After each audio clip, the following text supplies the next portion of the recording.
കോഴിക്കോട് നിന്ന് നമ്മൾ കേട്ട കഴിഞ്ഞ ദിവസം കേട്ടൊരു പ്രധാനപ്പെട്ട വിഷയമായിരുന്നു NIT കോഴിക്കോട് NIT സംസ്ഥാന സർക്കാരിൻ്റെ ഉടമസ്ഥതയിലുള്ള നമ്മുടെ സ്വന്തം റോഡ് കയ്യേറി അവരുടെ ബോർഡുകളൊക്കെ സ്ഥാപിച്ചൊരു വിഷയം. അവിടെ വർഷങ്ങളായി എത്രയോ NIT സ്ഥാപിതമാകുന്നതിന് മുൻപ് തന്നെ നാട്ടുകാർ ഉപയോഗിച്ചിരുന്ന PWD റോഡ് കയ്യേറി ബോർഡുകൾ സ്ഥാപിക്കുകയും ഒക്കെ ചെയ്യുന്നത് വലിയ വിവാദമായൊരു പശ്ചാത്തലമുണ്ടായിരുന്നു.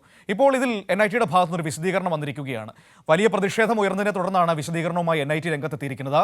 നാട്ടുകാരുടെയും പൊതുജനങ്ങളുടെയും സഞ്ചാരത്തിന് തടസ്സം സൃഷ്ടിക്കാൻ ഉദ്ദേശിക്കുന്നില്ലെന്നും ക്യാമ്പസിന്റെ സുരക്ഷിതത്വത്തിനാണ് റോഡ് വിട്ടു നൽകണമെന്ന് ആവശ്യപ്പെട്ടതെന്നുമാണ് NIT അധികൃതർ പറഞ്ഞിരിക്കുന്നത്. നിവേദനം നൽകാനെത്തിയ ജനകീയ സമിതി പ്രവർത്തകരെ NIT അധികൃതർ തടയുകയും ചെയ്തു.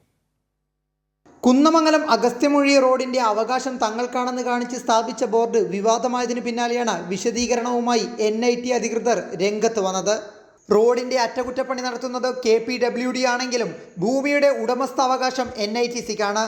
വികസനങ്ങൾക്കും സാമൂഹിക പുരോഗതിക്കുമായി 1.80 കിലോമീറ്റർ നീളത്തിലും 12 മീറ്റർ വീതിയിലും വിവിധ കാലഘട്ടങ്ങളിലായി NITC വിട്ടു നൽകിയെന്ന് വാർത്താക്കുറിപ്പിൽ വ്യക്തമാക്കുന്നു.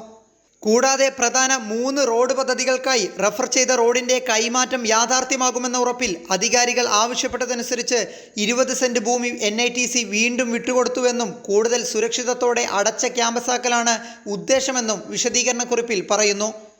അതേസമയം NITയുടെ നടപടിക്കെതിരെ വലിയ പ്രതിഷേധമാണ് ഉയരുന്നത്.